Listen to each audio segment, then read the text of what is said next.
Hey guys, welcome back to part 5 of our Volkswagen Beetle maintenance project.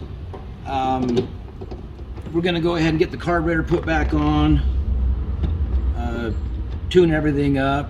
So yeah, check out part 5 and also check out our future videos where you see us doing upgrades on this beautiful 67 Camaro. Yeah, make sure to like and subscribe and ring the notification bell. Until next time. Okay, I'm going to go ahead and take my rag out here. I'm going to replace this gasket here while I'm right. This one's really thin and kind of pooey. I just don't have a lot of faith in it. Looks like it's crushed out pretty good. I've got a new one here. It's thicker, better. But before I do that, I want to scrape this surface off and clean it up.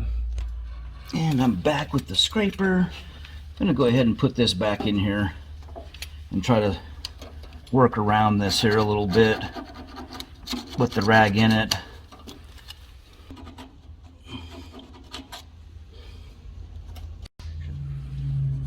Went ahead and got that scraped up. Set our new gasket on here.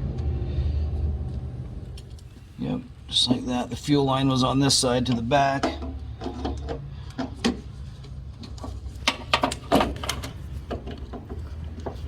Just like that.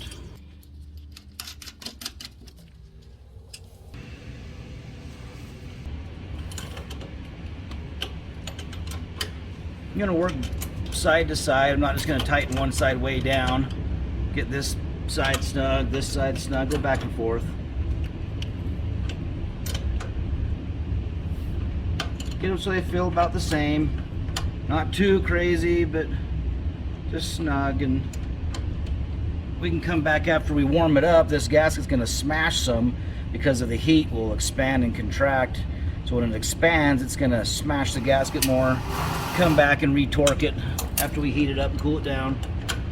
When you retorque it, you want to make sure it's all the way cooled down. Let's get our wiring hooked back up. This goes over here to the idle switch, I believe is what that was called. This, I believe, was the power for the choke. It slides in here, like that. And this pin comes into it.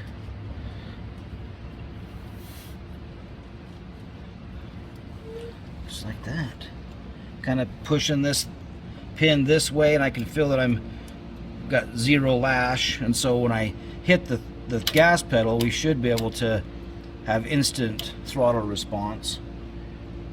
If it feels a little loose when you hit the throttle and you don't see this move right away, you can adjust this out some more, make the cable tighter. If it's not idling down all the way because you got your cable too tight, just do what works best for you. You got multiple things going on. This wants to tweak and this wants to open. Maybe if I put it right here. Oh yeah, now that's the spot.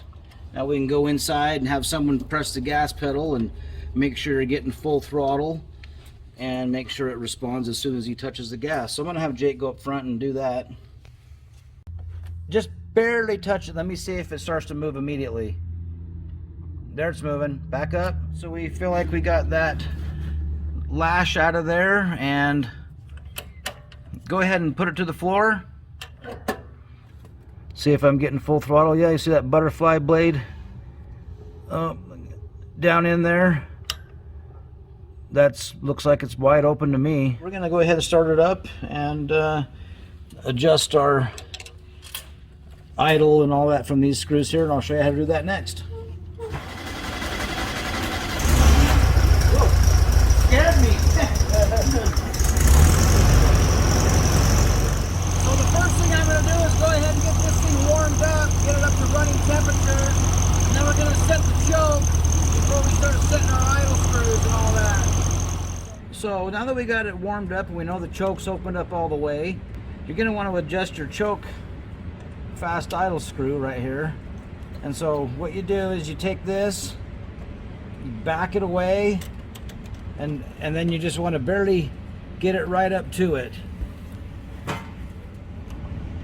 You just kind of get it right there where it touches, and do a full a quarter turn is what the manufacturer recommends, and that should set your fast idle when you go to set your choke. So the next thing we're going to do is adjust these two little guys here, which affects your idle.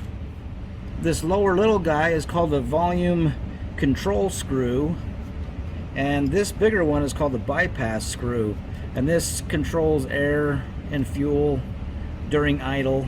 We're gonna they recommend that you set this one, you screw it in all the way until it barely seats, and you go out 2.5 turns to try it there. You can go out to 3 or down to 2 depending on what works best for your altitude.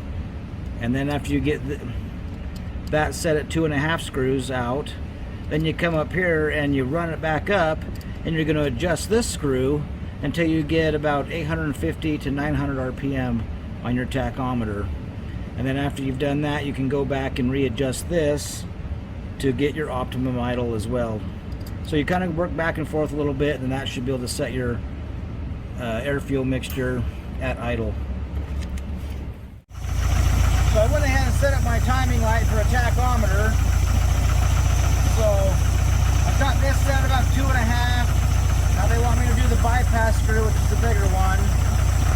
But as I screw it in, it gets worse. So I know I don't want that. Oh, there we go. You can hear it idle up right there. It sounds a lot better. It says to get it about 850, 900. So I'm just going to back this down a little bit more. Get us right down there in that 900 range. I'll go back to my volume screw and turn it just little increments.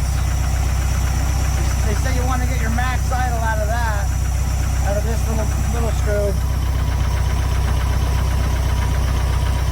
Kind of closing in it, opening it. Yeah, there we go. It's running like crap right there. You know we don't like that. Starts down real smooth right there. A little smoother. Screwing this one in, the big dog, the bypass screw, just letting, trying to get it to idle down some where they recommend it. Right in there, 850 to 900.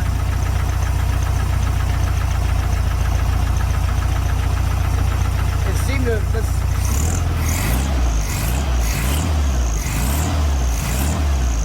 still runs good.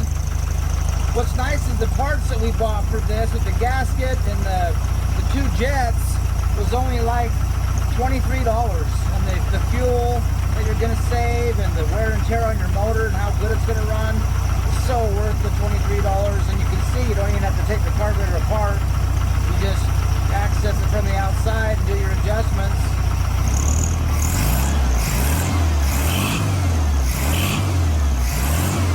That's a little loose, and there's no adjustment there.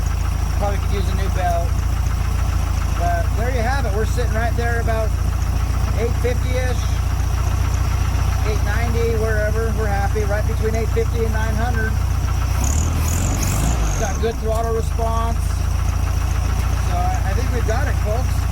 Next thing to do is go test drive it.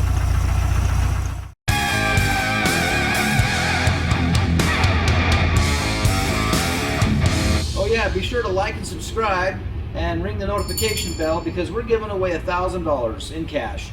So the first 1,000 subscribers to our channel, we're going to draw a name from them 1,000 subscribers once we hit 1,000, and we're going to give away $1,000 cash. So make sure to like and subscribe, and check out our next videos.